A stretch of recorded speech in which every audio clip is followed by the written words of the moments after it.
여러분 안녕하세요. HSK 대표 강사 최은정입니다. 자, 우리 3월 23일 HSK 대비해서요.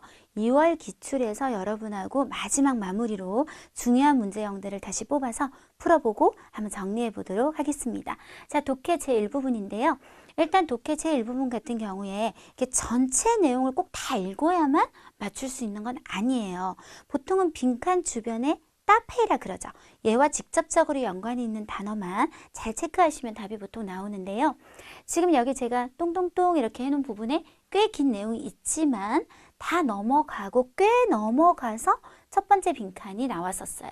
근데 얘는 문장을 찾는 문제이기 때문에 뒤를 조금 더 읽어보는 거죠. 왜냐하면 질문을 던졌으면 그 다음 하는 대답이 이 질문하고 분명히 연관성이 있을 거니까요. 자, 보시면 알니노 현상, 당연히 모르시는 게 정상이에요. 우리 엘니뇨 현상이라고 하는데 이 현상은 하고 그냥 주어구나 생각하시고 주요 주라는 동사를 썼어요. 주로 이러이런 것을 가리킵니다. 자, 어떤 질문을 하면 뒤에 이 현상은 이런 걸 가리켜요 하고 설명을 이끌어내게 될 것인가? A. 如何怎么나怎么样이 되는 서면어체죠. 预防这些灾害呢? 어떻게 이런 재해를 예방할 수 있을까요? B. 其他国家会受到影响吗? 기타 국가들이 영향을 받을까요? 是否是不是 일까요? 아닐까요? 能增强 강화시키다 뭐를 人们的 사람들의 防灾 재해를 방지하겠다는 의식을 강화시킬 수 있을까요? 없을까요? D. 到底什么是 도대체 무엇이 이 현상일까요? 라고 해야 이 현상은 이거를 가리킵니다. 라고 연결이 되겠죠. 그래서 정답은 뭐다? D가 되겠습니다. 자, 그 다음 방금 요 부분이에요. 이어지는 거예요. 네, 그래서 이 현상은 주로 가리킵니다. 하면서 쭉쭉쭉쭉 나옵니다. 자, 그 다음 요 부분부터 한번 읽어보도록 할게요. 太平洋东部和中部的热带海洋的까지는 그냥 꾸미는 말이니까 이제 우리가 빈칸 주변에 왔어요. 해수 온도, 즉 바닷물 온도 58번 피엔노안 온난화, 따뜻해지는 것이 동사 뭐를 썼냐면 시는 사동동사이기 때문에 뭐뭐로 하여금 뭐뭐하게 하다. 그러면 또 뒤에 명사가 한번 나올 거고 또 동사나 형용사가 나와서 명사를 이거 하게 하다. 뭐로 하여금 整个世界气候 요게 명사네요. 전 세계 기후로 하여금 뭐하게 만들었죠? 发生变化 변화가 생기게 만들었다. 이때 이 따뜻해진 것이 변화가 생기게 만든 건데 요게 하나의 흐름처럼 쫙 연결이 돼 있어요. 해수 온도에 의한 온난화. 굉장히 독특한 게 뭐냐면 지금 다들 동사예요. 그런데 동사가 주어를 꾸미면서 더도 안 붙이고 바로 꾸미고 있죠. 네, 그런 독특한 동사가 흔치 않은데 한번 찾아보도록 할게요. 먼저 导致는 항상 부정적인 것을 야기하다, 초래하다. 그래서 뒤에 오는 말들 보면 항상 부정적인 거. 뭐 예를 들면 导致死亡, 사망을 초래한다거나 疾病, 질병이나 失败, 실패를 초래한다, 야기시킨다 이렇게 쓰는데 만약에 여기서 문장이 끝나고 얘가 목적어인 거예요. 온난화를 하고 동사를 찾는 문제였으면 导致가 들어가도 되겠지만 지금은 그게 아니에요. 58번이 온난화를 꾸미고 있단 말이에요. 그렇기 때문에 导致는 더도 없이 바로 이렇게 한 단어처럼 쓰이기는 곤란하고요. 构成이라는 말은 이 구조를 꼭 알아두세요. 由什么什么构成 뭐뭐으로 이루어지다. 예를 들어 물은 由 산소와 수소로 构成 이런 식으로요. 이것도 바로 온난화하고 전혀 뜻도 맞지 않고 持续 지속하다. 그래서요. 요거는 나중에 6급에서도 굉장히 많이 나오는데요. 그거를 하나 붙여요. 그래서 可持续 동사. 네, 요렇게 같이 한 단어처럼 굉장히 잘 써요. 이 뜻은 한국말로 하면 지속 가능한 예를 들어 可持续发展 보이세요? 지속 가능한 발전. 네, 혹은 可持续利用 지속 가능한 이용. 이런 식으로 동사성과 함께 이게 하나의 명사처럼 굉장히 많이 사용을 하는 구조입니다. 그래서 지속적인 온난화라고 해서 持续变暖 요게 정답이 되겠고요. 属于는 어디에 속하다 라는 뜻으로 여러분이 별로 뭐 따페이 없이 쉽게 쓰는 동사가 되겠습니다. 그래서 지난번 시험에서 여기가 학생들한테 되게 어렵지 않았을까, 특히 A 갖고 많이 틀렸을 것 같다 라는 생각이 좀 드는 부분이었고요. 자, 그 다음 59번이 있는 곳도 한번 보시면요. 요 바로 앞에 59번 바로 앞에 또 시가 나옵니다. 그러면 뒤에 또 명사로 하여금 동사나 형용사 하게 하다. 뭐로 하여금 59번부터 세트예요. 해수, 원도, 온도로 하여금 명사가 나왔고요. 아주 분명히 비엔노한 동사입니다. 아주 따뜻하게 변하게 온난화되게 만든다가 되겠습니다. 그러면 바닷물을 꾸밀 수 있으면서 하나의 명사성이 될 수 있는 게 뭐가 있을까? 맞은편 바닷물, 아예 말자처가 되지가 않죠. 비어면, 표면. 그래서 아주 표면이라 그러면 바다의 제일 윗부분이 되겠죠. 표면 바닷물 온도로 하여금. 요건 가능할 것 같고요. 요 두 개는 서로 반대말이에요. 피엔미에는 단편적이다. 아주 일부분만 얘기를 하는 거고요.全面은 전만적이다. 전면적이다. 예를 들어 같은 동사를 붙여볼까요? 开放, 개방하다를 붙여볼게요. 예를 들어 片面开放 하면 일부만 개방을 하는 게 되고요. 全面开放 하면 전반적으로 다 개방한다는 뜻이 되겠습니다. 그래서 정답이 될 수 있는 거는 아주 표면에 있는 해수의 온도. 요거밖에 안 되겠네요. 자, 그 다음 60번이요. 60번 보시면 얘가 연결되는 흐름이 앞에 但是가 있어요. 그러면 但是는 짝이 있을 텐데 앞에 虽然이 있네요. 그래서 요요요 현상은 비록 뭐이지만 自然现象, 자연현상이라 没有, 뭐가 없지만 办法, 방법이 없지만, 피할 방법이 없지만, 그러나, 이제 잘해야죠. 这, 이것은 동사 필요하죠. 사람들에게 需要保护环境 하고 어쩌고 저쩌고 해야 할 것을 뭐 할까요? A. 表现. 자, 한자 그대로 읽어서 표현하다라고 하지 마시고요. 보통 사람이 자신의 태도나 능력을 겉으로 드러내다. 예를 들어 아이가 오늘 학교를 가면 엄마가 너 학교 가면 好好表现해라 라고 얘기하면 무슨 뜻이냐면 행동 잘하라는 거예요. 선생님 말 잘 듣고 잘 표현해라가 아니라 혹은 表现은 덜을 붙여서도 되게 잘 써요. 정도보어로. 어제 나 면접 갔는데 너무 긴장을 해서 表现得不好 하면 능력 발휘를 겉으로 잘 한 정도가 못했다. 이런 식으로 혹은 여러분 조만간에 시험 치러 가셔서 表现得很好 하면 능력 발휘를 되게 잘했다. 근데 이게 한 가지 뜻이 더 있어요. 만약에 자기가 갖고 있는 태도나 능력을 겉으로 드러내는 것까지 좋은데 너무 심하게 드러내면 조금 부정적인 뜻으로 과시하다라는 뜻까지 가능하세요. 그래서 他很喜欢 쟤는 되게 좋아해 表现自己라는 말 써요. 막 안 물어봤는데 내가 서울대라 막 이렇게 얘기한다든지 이런 것들 뜻도 가능합니다.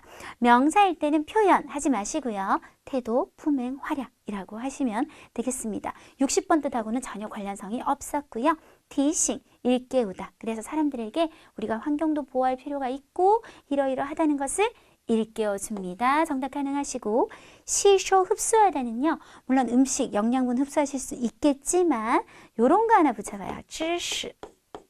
지식을 내 것으로 완전히 흡수하다. 시쇼 知识 좋고요. 象征 상징하다. 상징 전혀 관계 없겠습니다. 따라서 정답은 B가 되겠죠. 자, 이제 독해 이 부분으로 가볼 텐데요. 전형적으로 좀 다 읽어봐야지 답이 나오는 유형을 한번 해볼 거고요. 하나는 안 읽고 바로 답 탁탁 찾아지는 유형도 한번 해볼 거예요. 자, 먼저 보통 논설문의 경우에 이런 경우가 많은데요. A, B, C들을 딱 봐도 특별히 앞에가 똑같이 뭐 말이 시작한다든지 이런 게 별로 없어요. 보면 다 좀 달라요. 인생, 성공, 실패, 기회. 그리고 내용을 한번 읽어보면 인생은 항상 총만 이한 안타까움, 유감스러움으로 가득하다.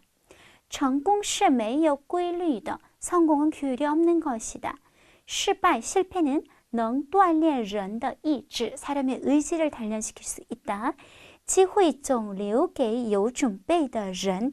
기회는 항상 준비된 사람들에게 남겨지는 것이다. 뭔가 어떤 도리나 교훈을 전달하고 있죠. 이런 게 전형적으로 이제 논설문이 됩니다.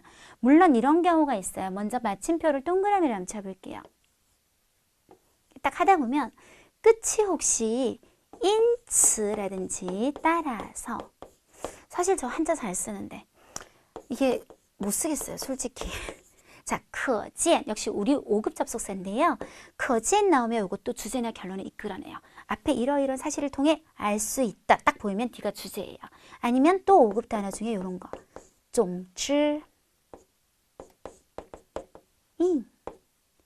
점 2개요, 2개. 그리고 네, 이것도 결론적으로 말해서 혹시 이런 것들이 마지막 문장의 시작에 있다면 그것만 읽어도 보통 답을 찾을 수 있는 경우가 굉장히 많은데요. 오늘은 전체적으로 다 뭐 이런 사람은 이렇고 때로는 뭐 하고 이렇게 설명이 병렬로 쭉 나열이 되어 있어요. 굉장히 안 좋은 거거든요, 사실은. 어떤 도리가 탁 한 군데서 나오지 않는다는 뜻이기 때문에 한번 조금 읽어봐야 될 것 같아요. 첫 번째 문장을 보면 또 이 표시가 보여요. 우리가 分号라고 얘기하는데요. 문장을 병렬할 때 쓰는 표시입니다. 그러면 요 사람과 요 사람은 병렬 관계에 있겠죠. 먼저 위에 사람부터 볼게요.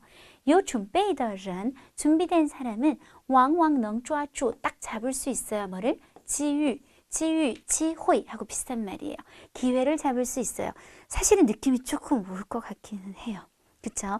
왜냐면 준비나 기회 같은 단어가 여기밖에 지금 없거든요. 그래서 만약 지금 시계가 얼마 안 남았어요. 내가 지금 빨리 찍어야 돼요. 그러면 뒤로 일단 찍으면 될 것 같고요.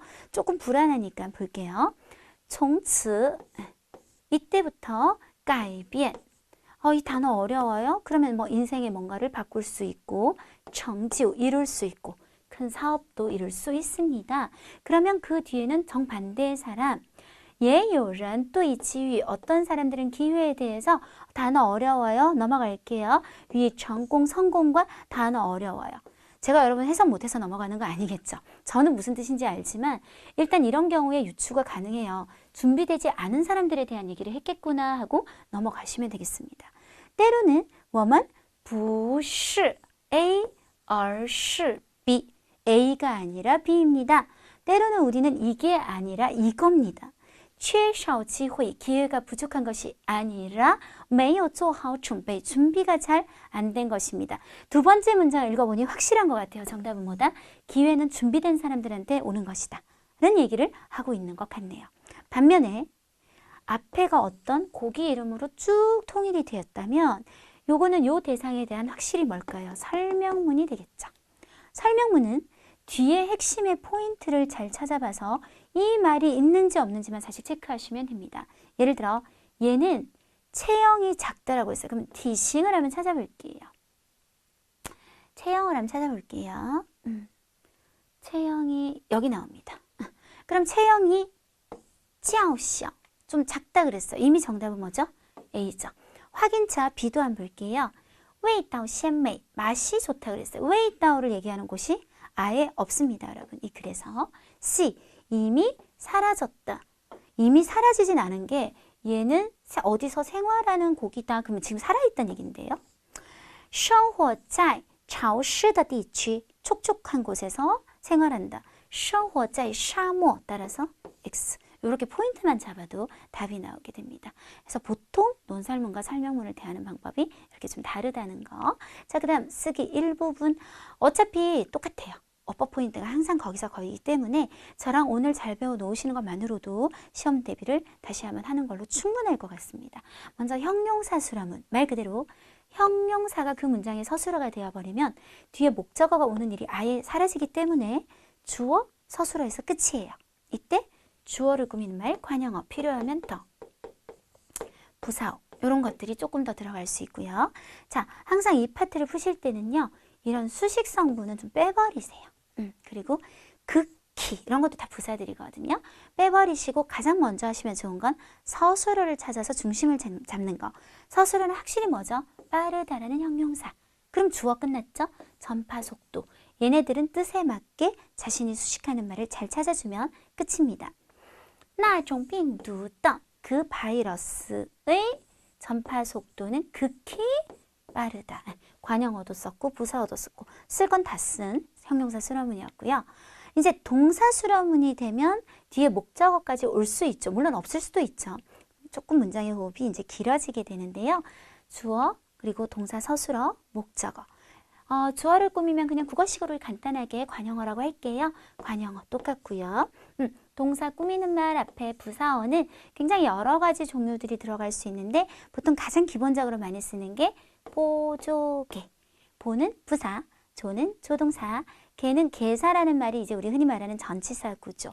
짜이, 베이징, 뭐 게이타, 뭐 빠짜문, 빼이짜문 이런 것들 순서로 들어오는 것이 일반적입니다. 역시 필요 없으면 안 쓰겠지만 필요하다면 관형어들은 요 더 그리고 부사어는 요 더 써주시면 되겠습니다. 자, 한번 볼게요. 아까 말씀드린 것처럼 이런 조동사, 이런 수식성분들, 부사, 이런 것들은 일단 빼주도록 할게요. 그리고 동사부터 찾아요. 改善, 개선하다라는 말이 있죠. 자, 개선하면 뭐를 개선할까요? 목적어 보이고요. 消极情绪, 消极라는 5급 형용사 정확하게 할게요. 뜻 두 가지예요. 1번 소극적이다, 2번 부정적이다. 지금은 부정적인 정서. 맨 앞에 如何 붙여서요. 怎么 어떻게 해야만 보, 잘 부사, 조, 능 그리고 改善 개선할 수 있을까요? 부정적인 정서를 끝을 마무리를 잘해야겠네요. 마침표. 그래서 보통은 보조개가 맞는데요. 이제 보통은 우리가 어떤 어법을 얘기할 때 보통을 얘기하지 한 일부분을 갖고 이거를 더 외우세요 할 수는 없잖아요. 근데 상황에 따라서 부사가요. 여기 들어가는 경우도 있어요. 특히 짜이가 그래요. 자기가 나는 여기가 내가 수식하는 범위가 맞아 라고 생각을 한다면 순서가 충분히 바뀔 수 있는데요. 짜이 같은 경우는 부사지만 두 개예요. 네, 이렇게 쓰셔야 돼요. 보조개가 아니라 조, 보, 그리고 전치사 구조는 없죠? 동사. 그래서 조동사 항상 뒤에 쓰기도 하고요.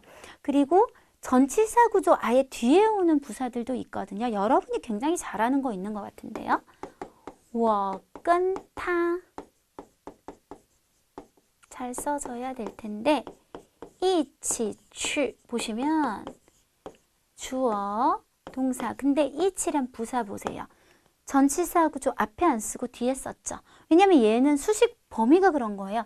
함께 그와가 아니라 그와까지는 얘는 별로 안 꾸미고 싶은 거죠. 뭐 함께 간다만 꾸미는 거죠. 그래서 보통 이렇다는 거지 100% 이 순서는 아니라는 거예요. 근데 우리가 얘기를 할 때는 대부분 좀 많이 애들이 따르는 순서로 일단 얘기를 하는 것이 맞다고 생각이 되고요. 자, 밑에 한번 보실게요.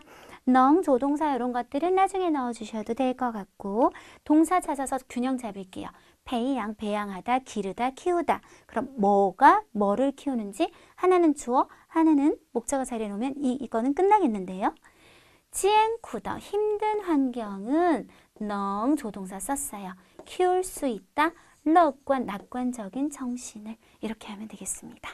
자, 역시 계속 동사 수라문입니다. 이 단어는 일단 설명을 조금 해야 될 것 같아요. 자, 스하오. 네, 빼서 많이 쓰시는데요. 조금, 약간이라는 5급 단어입니다. 요거 쓰실 때 보통 뒤에 부정형이 들어오게 되는데 예를 들어 뿌를 쓰게 되면 동사나 형용사가 와서 조금도 뭐뭐 하지 않다. 예를 들어 스하오 발음 적어드릴까요? 스하오不高兴 혹은 줄여서 하오不高兴 하면 조금도 기쁘지 않다로 쓰시면 되겠고 아니면 没有나 좀 고급지게 없을 무자를 쓰셔서 우를 쓰게 되면 뒤에 명사가 들어오게 돼요. 그래서 스하오 우 혹은 스하오 没有问题라고 하면 조금의 문제도 없다. 그래서 스하오 没有로 이어지게 될 것 같고요. 자, 이제 나머지가 하나는 주어, 하나는 목적어 자리에 들어가면 될 것 같아요. 자, 그럼 띄워보면 这个이假设 가설에는 약간의 뭐도 없다. 根据 근거도 없습니다. 조금의 근거도 없습니다. 자, 그 다음 밑에 보시면 지금 뚜이, 뭐뭐에 대해라는 전치사 구조가 시작되다가 말았어요. 따라서 주어는 찾은 것 같고요. 동사는 확실하게 충만이네요. 우리 5급 동사 충만의 특징은요. 항상 추상적인 걸로 가득하다. 예를 들어 충만 시황 하면 희망이 넘치다. 가득하다. 이렇게 됩니다. 그러면 쌍방이 뭐로 가득할까요? 협력으로 가득할 수는 없잖아요. 따라서 자신감으로 가득하겠네요. 그럼 얘네들은 전치사 구조가 되면 되겠습니다. 정리해 볼까요? 쌍방이 뭐에 대해서 전치사 구조가 있는 거예요. 未来的合作 앞으로 하게 될 협력에 있어서 충만 신신 자신감으로 가득합니다. 이런 형식이 되시겠네요. 자, 항상 나옵니다. 무조건. 서술성 목적어를 가지는 동사란 우리가 보통 동사는 목적어 자리에 대부분은 명사가 많이 들어오잖아요. 예를 들어 취, 중국 하면 중국 명사잖아요. 중국. 그런데 나는 동사 자리에 목적어 자리에 꼭 형용사나 동사같이 원래 서술어하는 단어가 나는 꼭 들어와야 돼 하는 동사들이 있어요. 가장 대표적으로 觉得 같은 경우가 좀 그런데요. 자, 觉得 보시면 이게 我觉得他 이렇게 끊을 수가 도저히 없죠. 我觉得 이만큼이 목적어 역할을 해요. 她很漂亮. 이 안에 다시 주어 서술어가 있으면서 뭐가 들어왔죠? 형용사. 이런 걸 우리가 서술성 목적어. 자, 하나 더 해볼까요? 我觉得 이번에는 他应该学汉语.